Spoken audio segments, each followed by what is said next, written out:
So good morning guys और आपके crack exam channel में आप सभी का स्वागत है। तो आज के इस वीडियो में 29 जून के इंपॉर्टेंट करंट अफेयर्स को हम लोग कवर करेंगे। तो हमारा पहला प्रश्न क्या है कि हाल ही में ब्रिटिश प्रधानमंत्री ने किसे पॉइंट ऑफ लाइट ऑनर से सम्मानित किया है? तो आंसर होगा राजेंद्र सिंह को। तो ब्रिटेन के राष्ट्रीय स्वास्थ्य सेवा के लिए धन उगाने वाले प्रयासों का सम्मान करने के लिए ब्रिटिश प्रधानमंत्री जो बोरिस जॉनसन है, उन्होंने राजेंद्र सिंह को पॉइंट ऑफ लाइट ऑनर से सम्मानित किया है। ये जो राजेंद्र सिंह है ना, सोशल मीडिया पर अपने वीडियो में स्किपिंग सिख के रूप में फेमस है ये, जिसमें आप इन्हें स्किपिंग करते हुए यानी कि रस्सी कूद और अन्य अभ्यास करते हुए देख सकते हो। तो सिंपल सा याद रखो, ब्रिटिश प्रधानमंत्री ने किसे पॉइंट ऑफ लाइट ऑनर से सम्मानित किया? तो आंसर होगा राजेंद्र सिंह को। बाकी अमर्त्य सेन, ये इंपॉर्टेंट नाम है, एग्जाम में आएगा आपके। अभी जर्मनी का प्रतिष्ठित शांति पुरस्कार इनको मिला था। रतन लाल, ये भी इंपॉर्टेंट नाम है। विश्व खाद्य पुरस्कार 2020 जीता था इन्होंने। और Javed Akhtar Richard Dawkins award जीतने वाले पहले भारतीय बने थे।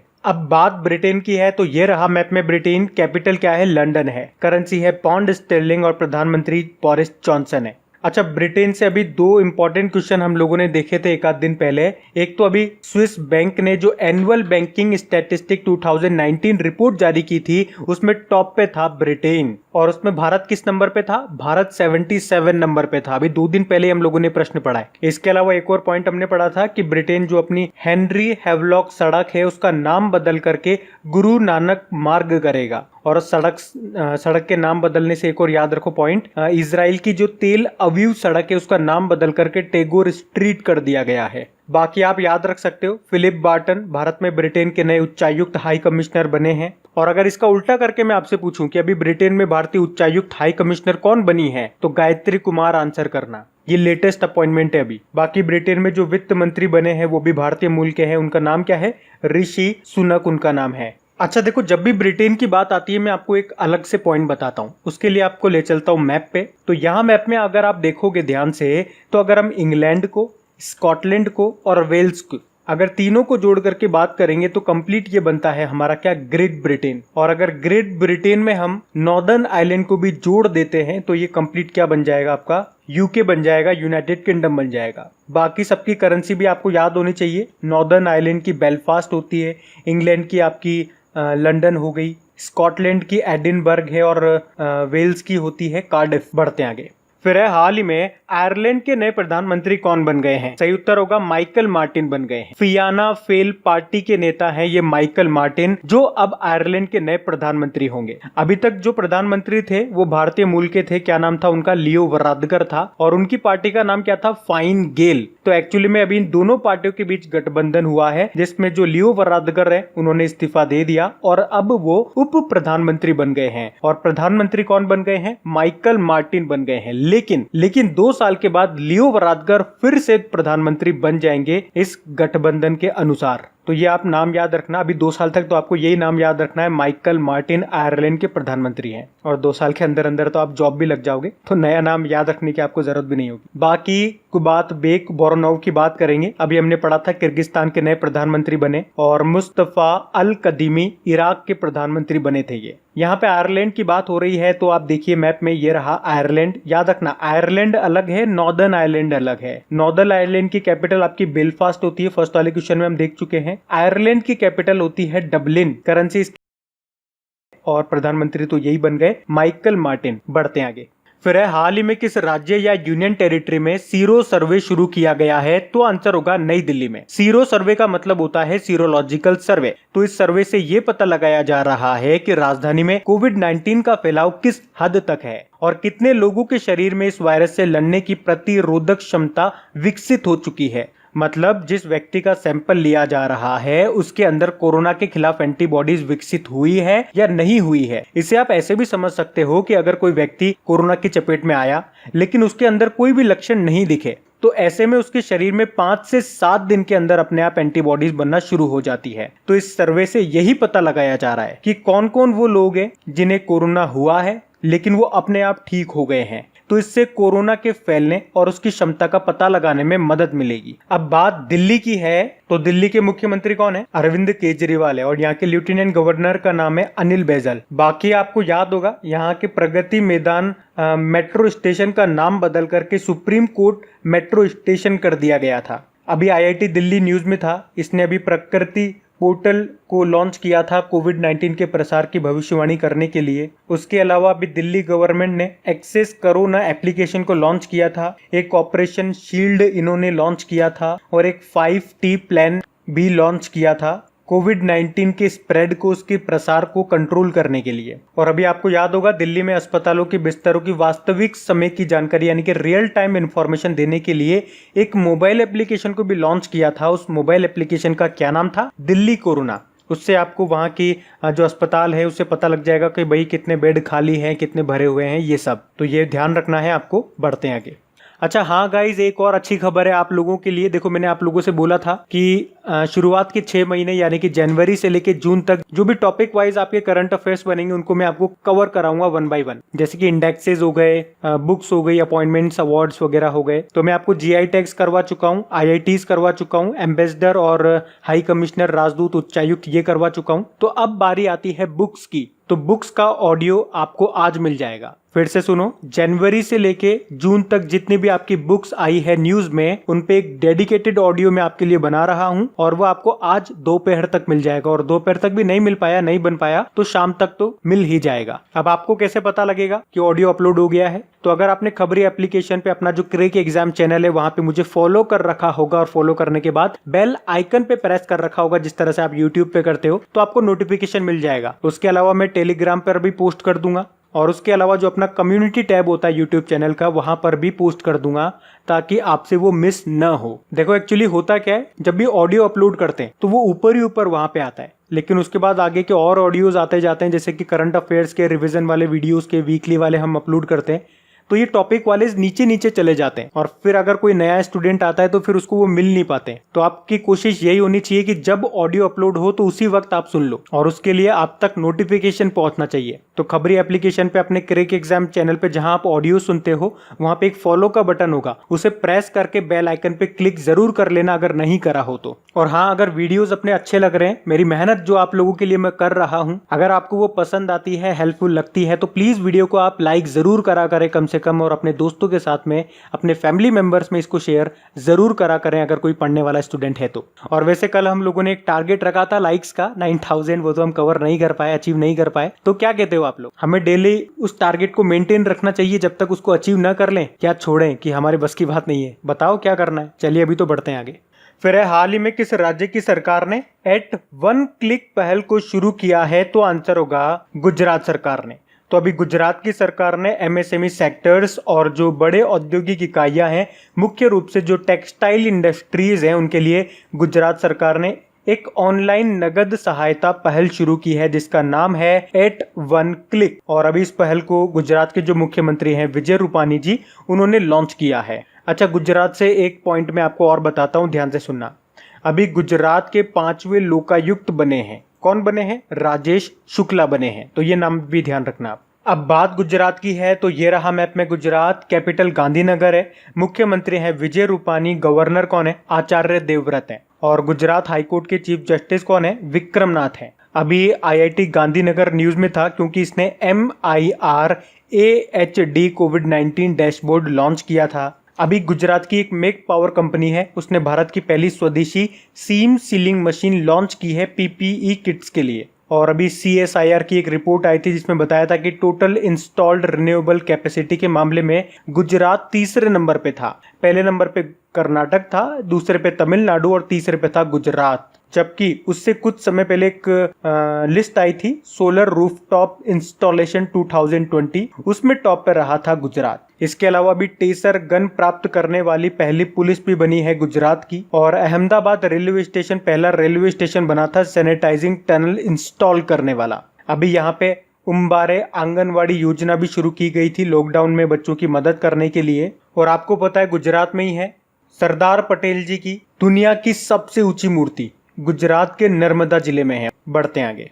फिर है, हाल ही में किस बैंक ने युवा पे नाम से डिजिटल वॉलेट मोबाइल एप्लीकेशन को लॉन्च करने की घोषणा की है? तो आंसर होगा यस बैंक ने। अच्छा, जैसे आप डिजिटल पेमेंट करते हो फोन पे वगैरह, गूगल पे वगैरह, पेटीएम वगैरह यूज करके, तो उसी की तरह तो उसी तरह से अब आप युवा पे नाम के डिजिटल वॉलेट को भी यूज कर पाओगे। और इसकी एक खास बात यह है कि इसमें आप बिना इंटरनेट के भी पैसे का लेन देन कर सकते हो। तो याद रखना, इस युवा पे एप्लीकेशन को किसने लॉन्च किया है? यस बैंक ने। अब ध्यान से सुनना, देखो ये युवा है, युवा और वायु, इन दोनों में आप कंफ्यूज मत हो जाना, क्योंकि ये दोनों भी न्यूज में थे। युवा तो ये इस क्वेश्चन में हमने देख लिया, ये एप्लीकेशन है। वायु क्या था फिर? वायु अभी हमने पढ़ा था, भारत के बाहर विश्व का पहला योग विश्वविद्यालय यूएसए में खुला है, जिसका नाम है वायु। वायु का एक्चुअल में मतलब है विवेकानंद योग यूनिवर्सिटी, तो वो भी ध्यान रखना। बाकी कर्नाटक बैंक की बात करेंगे, अभी आपको याद होगा एमएसएमई सेक्टर्स के लिए केबीएल माइक्रो मित्रा सुविधा शुरू की थी। और बैंक ऑफ बड़ौदा अपनी जो लोन प्रोसेस होती है, लोन प्रक्रिया होती है, उसको पूरी तरह से डिजिटल करने वाला पहला बैंक बना है। इंडसइंड बैंक की बात करेंगे तो मोबाइल पर करंट अकाउंट की सुविधा देने वाला पहला बैंक बना था। यहाँ पे यस बैंक की बात है तो यस बैंक की स्थापना 2004 में हुई थी। मुंबई में हेडक्वार्टर है, एमडी सीईओ इसके नए बने थे इसी साल। क्या नाम है? प्रशांत कुमार उनका नाम है। और यस बैंक की टैगलाइन आपको याद होनी चाहिए, एक्सपीरियंस अवर एक्सपर्टीज। बढ़ते हैं आगे। फिर है, हाल ही में किस राज्य सरकार ने आदर्श थाना और आदर्श थाना प्रभारी योजना को शुरू करने की घोषणा की है? तो आंसर होगा छत्तीसगढ़ सरकार ने। तो छत्तीसगढ़ में सभी थानों को आदर्श पुलिस स्टेशन बनाने के लिए ये योजना शुरू की गई है, जिसमें कुछ रूल्स बनाए गए हैं, जैसे कि जो लोग पुलिस स्टेशन में आते हैं उनके साथ पुलिस स्टाफ सही से बर्ताव करे, सही से व्यवहार करे, ताकि जो पीड़ित व्यक्ति है, जो महिलाएं हैं, जो बच्चे हैं, वो थाने में बेखौफ होकर के, यानी कि बिना किसी डर के अपनी बात कह पाए और उनकी समस्या का तत्काल समाधान भी किया जाए। उसके अलावा जो असामाजिक तत्व हैं उनके खिलाफ कठोर कार्रवाई की जाए। अच्छा, इसी के साथ मैं आपको बता दूं कि छत्तीसगढ़ के कबीरधाम जिले का जो बोडला थाना है, बोडला पुलिस स्टेशन है, उसको केंद्रीय गृह मंत्रालय ने आदर्श थाना पुरस्कार 2019 से सम्मानित किया है। और इसी बोडला थाने को छत्तीसगढ़ के 465 स्टेशन में से annual ranking of police station 2019 में बेस्ट स्टेशन भी चुना गया है। अच्छा, बात छत्तीसगढ़ की है तो 2 दिन से कंटिन्यू मैं आपको छत्तीसगढ़ के बारे में बता रहा हूं। अगर आपको याद है तो मेरे साथ साथ बोलना। पहले आप मैप में देखिए, ये रहा छत्तीसगढ़। कैपिटल इसके रायपुर है, मुख्यमंत्री हो गए भूपेश बघेल, गवर्नर है अनुसुईया उइके, और छत्तीसगढ़ हाईकोर्ट के चीफ जस्टिस का नाम क्या है? PR रामचंद्रन मेनन है। अच्छा, एक बात का ध्यान रखना, इसकी कैपिटल रायपुर है और यहीं पे आपको नया रायपुर भी मिलेगा, जिसका नाम बदल करके अब अटल नगर हो गया है। क्योंकि एक स्टूडेंट ने मुझसे पूछा था कि जो अटल नगर नाम चेंज हुआ है वो रायपुर का हुआ है या नया रायपुर का हुआ है, क्या दोनों सेम है? दोनों सेम नहीं है, अलग अलग है। तो अब ये आप क्लियर रखना। इसके अलावा अभी हमने पढ़ा था कि पशुधन न्याय योजना भी शुरू की थी छत्तीसगढ़ सरकार ने, और 100% कचरे का निपटान यानी कि उसको डिस्पोज करने वाला देश का पहला राज्य भी बनेगा छत्तीसगढ़। अभी छत्तीसगढ़ में ही मुख्यमंत्री ने छत्तीसगढ़ में ही रोजगार संगी मोबाइल एप्लीकेशन को भी लॉन्च किया गया था। उसके अलावा छत्तीसगढ़ पुलिस ने होम क्वारंटाइन लोगों के लिए रक्षा सर्व एप्लीकेशन को भी लॉन्च किया था। उसके अलावा छत्तीसगढ़ की पुलिस कर्मियों को डिप्रेशन से बाहर निकालने के लिए स्पंदन योजना भी शुरू की गई थी। और छत्तीसगढ़ में ही होम डिलीवरी के लिए CG हाट योजना भी शुरू की गई थी। CG हाट मतलब छत्तीसगढ़ हाट, हाट मतलब बाजारी होता है, मार्केट ही होता है। इसके अलावा छत्तीसगढ़ सरकार ने अभी पढ़ई तुहर द्वार पोर्टल भी लॉन्च किया था। और सबसे इंपॉर्टेंट, छत्तीसगढ़ के जो पहले मुख्यमंत्री थे अजीत जोगी, उनका भी निधन हो गया है। और अभी छत्तीसगढ़ सरकार ने राजीव गांधी किसान न्याय योजना को भी शुरू किया था। और छत्तीसगढ़ का जो अंबिकापुर है उसमें भारत का पहला गार्बेज कैफे खुला है, तो ये भी आप ध्यान रखना। और मैंने आपको कुछ नेशनल पार्क्स भी बताए थे, जैसे कि इंद्रावती नेशनल पार्क है यहाँ पे, किंगरवेली नेशनल पार्क आपको यहाँ पे मिलेगा, और एक गुरु घासीदास नेशनल पार्क भी आपको यहाँ पे मिलेगा, जो अब छत्तीसगढ़ का चौथा टाइगर रिजर्व बन चुका है। तो ये सारे पॉइंट्स ध्यान रखना। बढ़ते आगे। फिर है, हाल ही में किसने व्यवहार परिवर्तन अभियान, जिसको बोलेंगे नेविगेट द न्यू नॉर्मल, इसको लॉन्च किया है? तो आंसर होगा नीति आयोग ने। तो अभी नीति आयोग ने एक व्यवहार परिवर्तन अभियान जिसका नाम है नेविगेट द न्यू नॉर्मल, इसको लॉन्च किया है। इसे bill and Melinda Gates foundation के साथ मिलकर के इसको लॉन्च किया गया है। अच्छा, इस अभियान का उद्देश्य क्या है? देखो, अभी देश में आपको पता है मैक्सिमम जगह पे अनलॉक हो चुका है, तो लोगों को जागरूक करना कि भैया जब तक इसकी वैक्सीन तैयार नहीं हो जाती है, इसकी दवाई नहीं बन जाती है, तब तक मास्क पहनो, सोशल डिस्टेंसिंग बनाए रखो और हाथों को जितना हो सके बार बार साफ करते रहो। तो ये है इस अभियान का उद्देश्य। अच्छा, नीति आयोग से ध्यान से सुनो, एक और क्वेश्चन मैं आपको बताऊंगा यहीं पे, तो ध्यान से सुनना। अभी नीति आयोग ने इंटरनेशनल ट्रांसपोर्ट फोरम के साथ मिलकर के decarbonising transport in India project भी लॉन्च किया था। और ये जो प्रोजेक्ट है ये भारत में कम कार्बन वाले ट्रांसपोर्ट सिस्टम को बढ़ावा देने के लिए था, ताकि ग्रीन हाउस गैसेस के उत्सर्जन को कम किया जा सके। नीति आयोग की बात कर लेते हैं। नीति आयोग में नीति का क्या मतलब होता है? National institution for transforming India. इसकी स्थापना 1 जनवरी 2015 को हुई थी और जो इसके अध्यक्ष होते हैं वो भारत के प्रधानमंत्री होते हैं। यानी कि कौन है? प्रधानमंत्री नरेंद्र मोदी। उपाध्यक्ष राजीव कुमार है और CEO है अमिताभ कांत। बढ़ते आगे। फिर है राष्ट्रीय सांख्यिकी कार्यालय यानी कि नेशनल स्टैटिस्टिक ऑफिस के अनुसार 2017 के लिए क्रय शक्ति समता, इंग्लिश में बोलेंगे तो परचेजिंग पावर पैरिटी के मामले में दुनिया की सबसे बड़ी अर्थव्यवस्था में भारत की रैंक क्या रही है? भारत तीसरे स्थान पे। तो अभी हाल ही में नेशनल स्टैटिस्टिक ऑफिस ने वर्ल्ड बैंक के डेटा के अनुसार ये बताया है कि भारत 2017 के PPP परचेजिंग पावर पैरिटी के मामले में चाइना और USA के बाद तीसरी सबसे बड़ी अर्थव्यवस्था वाला देश बना हुआ है। भारत तीसरे नंबर पे है, फर्स्ट नंबर पे चाइना है, दूसरे नंबर पे USA है। अच्छा, ये PPP मतलब क्या हो गया? हिंदी में बोलेंगे तो क्रय शक्ति समता और इंग्लिश में बोलेंगे तो परचेजिंग पावर पैरिटी। तो ये हमें बताता है कि दो देशों की जो करेंसी है उनकी जो एक्सचेंज रेट है, जो विनिमय दर है, वो संतुलन में है, इक्विलिब्रियम है, जब उन दोनों देशों में परचेजिंग पावर सेम है। मैं आपको उदाहरण से समझाता हूँ, एग्जांपल से समझाता हूँ। जैसे कि $1 मान लो, आप $1 आप मान लो लगभग 75 रुपीज चल रहा है। तो उस $1 से जितना दूध, एक एग्जांपल ले लिया हमने, जितना मिल्क आप अमेरिका में खरीदोगे तो उतना ही मिल्क आप भारत में खरीदोगे 75 रुपीज में। तो हमने कहा दोनों की परचेजिंग पावर सेम है। बढ़ते हैं आगे। फिर है हाल ही में जारी अमेरिकी पत्रिका टाउन एंड कंट्री की वर्ष 2020 के लिए जारी सूची में एकमात्र भारतीय कौन है? तो आंसर होगा नीता अंबानी। तो अभी कोरोना वायरस महामारी के दौरान जिन लोगों ने सामाजिक कार्य किए और लोगों का जीवन बचाने के लिए जो सराहनीय काम किया है, ऐसे टॉप 20 लोगों की लिस्ट जारी की है। किसने जारी की है? ये एक अमेरिकन मैगजीन है जिसका नाम है टाउन एंड कंट्री। तो इसी टॉप 20 समाज सेवियों की लिस्ट में एकमात्र भारतीय है नीता अंबानी। बाकी किरण मजूमदार शॉ की बात करेंगे। अभी इन्हें EY entrepreneur of the year 2020 का अवार्ड भी मिला था और इससे पहले इन्हें इसी साल ऑस्ट्रेलिया का सर्वोच्च नागरिक सम्मान जिसे कहते हैं ऑर्डर ऑफ ऑस्ट्रेलिया, वो भी मिला था और ये सम्मान पाने वाली ये चौथी भारतीय बनी थी। बाकी कृतिका पांडे एशिया रीजन के लिए कॉमनवेल्थ शॉर्ट स्टोरी प्राइज इन्होंने जीता है और गीता सेन ये भारतीय एक्टिविस्ट हैं और अभी इन्होंने डैन डेविड पुरस्कार जीता था। तो ये नाम भी ध्यान रखना। बढ़ते हैं आगे। फिर एक कौन सा संगठन 30,000 वेंटिलेटर का निर्माण कर रहा है जिसे प्रधानमंत्री केयर फंड से ऑर्डर किया गया है? तो आंसर होगा बेल, यानी कि भारत इलेक्ट्रॉनिक लिमिटेड। तो अभी भारत सरकार ने आत्मनिर्भर भारत बनाने के लिए 50,000 मेड इन इंडिया वेंटिलेटर के लिए 2,000 करोड़ रुपए आवंटित किए हैं और ये 2,000 करोड़ की पूरी राशि प्रधानमंत्री केयर फंड से दी गई है। अब मैंने आपसे कहा कि 50,000 मेड इन इंडिया वेंटिलेटर बनाए जा रहे हैं जिसमें से 30,000 बना रहा है बेल और इन वेंटिलेटर के बनने के बाद देश भर में जितने भी सरकारी कोविड-19 अस्पताल है वहां पे भेजा जाएगा। बेल की अगर बात कर लेते हैं, भारत इलेक्ट्रॉनिक लिमिटेड इसकी फुल फॉर्म हो गई। स्थापना 1954 में हुई थी। ये एक नवरत्न कंपनी है जिसका हेडक्वार्टर बेंगलुरु में है। इसके CMD का नाम है MV गौतमा। बढ़ते आगे।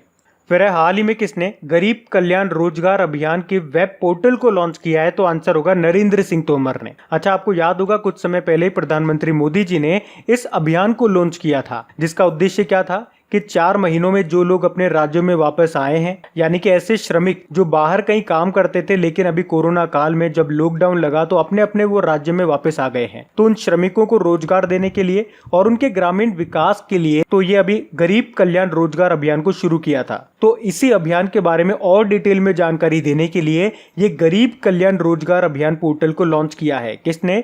नरेंद्र सिंह तोमर ने, जो कि हमारे कृषि मंत्री हैं और इनका निर्वाचन क्षेत्र है मुरैना MP। और अभी आपको याद होगा कुछ समय पहले ही इन्होंने ही किसान रथ एप्लीकेशन को भी लॉन्च किया था। बाकी हर्षवर्धन जी की बात करेंगे, ये हमारे स्वास्थ्य व परिवार कल्याण मंत्री हैं और अभी ये न्यूज में क्यों थे? क्योंकि अभी एक तो इन्होंने ब्लड को ऑर्डर करने के लिए E-ब्लड सर्विस नाम से मोबाइल एप्लीकेशन लॉन्च किया था और उससे पहले कोविड-19 के लिए भारत की पहली मोबाइल आई लैब भी इन्होंने ही लॉन्च की थी। बाकी प्रहलाद जोशी ये हमारे कोयला मंत्री हैं जिनका निर्वाचन क्षेत्र है धारवाड़ कर्नाटक। अभी इन्होंने सत्यभामा पोर्टल को लॉन्च किया था। और रमेश पोखरियाल निशंक आप जानते ही हो, एचआरडी मंत्री हैं, हरिद्वार इनका निर्वाचन क्षेत्र है। और युक्ति पोर्टल इन्होंने लॉन्च किया था और अभी तो वैसे युक्ति 2.0 भी इन्होंने लॉन्च कर दिया है, तो ये भी ध्यान रखना। बढ़ते हैं आगे। फिर हाल ही में भारतीय रेलवे ने 6000 से ज्यादा स्टेशनों पर वीडियो निगरानी स्थापित करने के लिए किसके साथ समझौता किया? तो आंसर होगा रेलटेल के साथ। तो भारतीय रेलवे ने देश भर में 6049 स्टेशनों पर वीडियो निगरानी स्थापित करने के लिए रेलटेल के साथ समझौता किया है। रेलटेल ये एक सार्वजनिक क्षेत्र का उपक्रम है, यानी कि पब्लिक सेक्टर यूनिट है। इस वीडियो निगरानी से होगा क्या? यात्रियों की सुरक्षा, सिक्योरिटी उनकी और बढ़ जाएगी। और स्टेशनों पे जो आपको मुफ्त वाईफाई मिलता है उसको भी इसी ने स्थापित किया है, रेलटेल ने ही। ये आपको पता होगा। अच्छा, रेल से एक पॉइंट बताऊं, अभी कुछ दिन पहले ही हमने पढ़ा था कि मध्य रेलवे जोन ने नागपुर रेलवे स्टेशन पे आत्मा मशीन लगाई थी। आत्मा का मतलब हो गया यहाँ पे automatic ticket checking and managing access. मतलब आपके टिकट ये दूर से ही चेक कर लेगी। आप दूर से पास लेकर के जाओ, टिकट वगैरह चेक कर लेगी। साथ में मास्क वगैरह आपने लगा रखा है, नहीं लगा रखा, या फिर टेम्परेचर वगैरह लोगों के चेक करने हो तो वो भी ये चेक कर लेगी। बाकी रेल मंत्री हमारे पीयूष गोयल हैं ही सही। और स्वतंत्र भारत के पहले रेल मंत्री कौन है? जॉन मथाई हैं। तो अब बात करेंगे कल की वीडियो में पूछे गए प्रश्न के उत्तर की। तो कल की वीडियो में आपसे पूछा गया था कि 2018 के अर्जुन अवार्ड से किसको सम्मानित किया जाएगा? तो सही उत्तर होगा संजीता चानू को। ये वेट लिफ्टर है और आप सभी ने प्रश्न का बिल्कुल सही उत्तर दिया है। तो गाइज, अगर वीडियो को आप लाइक करना भूल गए हैं तो सबसे पहले इसे एक लाइक दीजिएगा, एक थम्स अप दीजिएगा और इसे शेयर करना मत भूलिएगा।